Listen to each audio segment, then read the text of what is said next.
How's it going, everyone? It's Milwaukee coming back at you once again, and today we're going to be discussing Green Lantern New Guardians by Tony Bedard and Tyler Kirkham. Let's get into it. Rings from the other Lantern Corps choose and seek out, for some reason, Kyle Rayner. Representatives from those other corps follow the rings in order to reclaim them, and they end up getting into a big throwdown with Kyle Rayner in the middle of New York. Kyle Rayner decides he's going to head to Oa to ask the Guardians, what's going on with this and seek answers from them. Upon arrival at Oa in the Guardians' chamber, Kyle realizes that the Guardians have, lobotomized essentially Ganthet, and he's now one of the evil Guardians. And the rest of the Guardians, they try to imprison Kyle so they can study why the rings came to him. In order to escape this predicament, Kyle Rayner ends up putting on all the colored rings, and for the first time, he says he feels real power.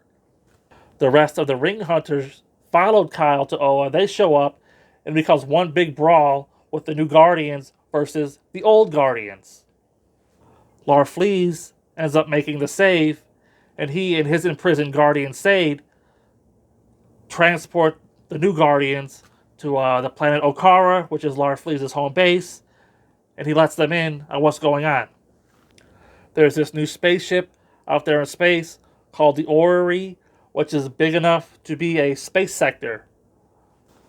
Sade tells Kyle and crew about this Orrery spaceship, and they go to investigate. Once they get there, they discover that the Orrery is a bunch of planet-sized ships that have duplicated planets from the Vega system. Turns out that these planets are protected by a villain known as Invictus, and he does not like the presence of Green Lantern and the rest of the Lanterns there on his Orrery spaceship. And here we have, a bunch of fights where the new Guardians, Kyle Rayner, Fatality, Saint Walker, Glomulus, Atrocitus, and Bleeze, Monk, all members of the different Lantern Spectrum Corps, they all learn to fight together and trust one another as they take on Invictus.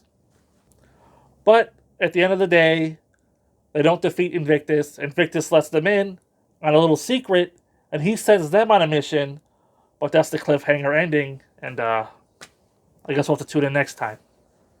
As far as this volume is concerned, it's a launch of a new series, Green Lantern, New Guardians.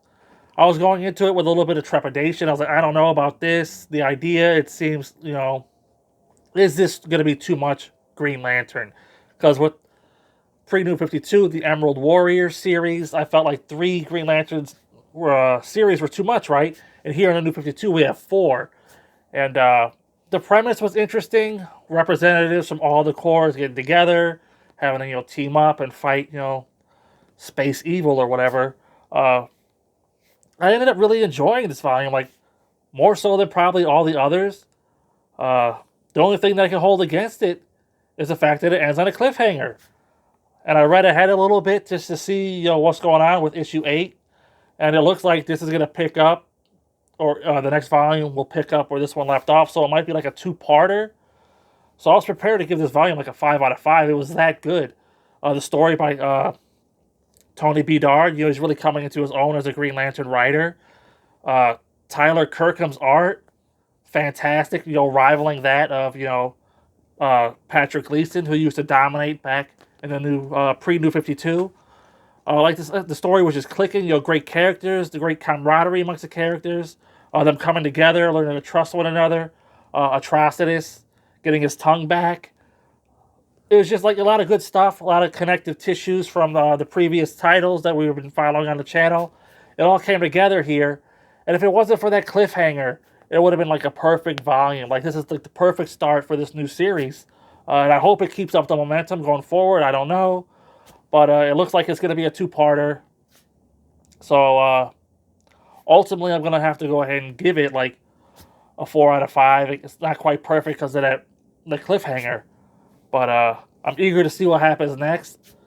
And I really enjoyed the fact that, Kyle Rayner, he realized that something's wrong with Ganthet. And whereas in the Green Lantern Corps titles, Guy Gardner and Jon Stewart, they were just business as usual with the Guardians. Whereas, Kyle, he's actually reacting to stuff that's happening in the books. It's not just paint by numbers Green Lantern. And I know we're heading towards, two big crossover events with Rise of the Third Army and the Wrath of the First Lantern.